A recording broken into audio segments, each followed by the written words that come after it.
Վեհափարի դեմ, հայ առաքելական եկեղեցու դեմ, այս արշավը նաև նրա համար է, որ պատարակների ժամանակ իրանք սենց պատերազմ հրահրող ձևակերպում են անում եւ տալիս են Արցախի անունը, որ ապրի Արցախը, խոսում են արցախահայության մասին։ Ես չեմ զարմանա, որ առաջիկայում Նիկոլ Փաշինյանը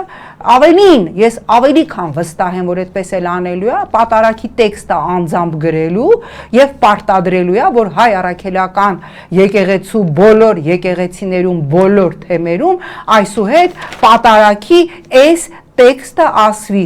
բացարձակ չզարմանաք, որ վաղը չէ մյուս օրը իրանք էտել անեն եւ այս արշավը եկեղեցու դեմ մի հատ հիշենք նորից Ալաշուքյուր Փաշազադեի ձևակերպումները հայ առաքելական եկեղեցին ֆաշիստական կառույց է, հիշենք Ալիևի ձևակերպումը, որ հայ առաքելական եկեղեցին Ադրբեջանի դեմ թշնամական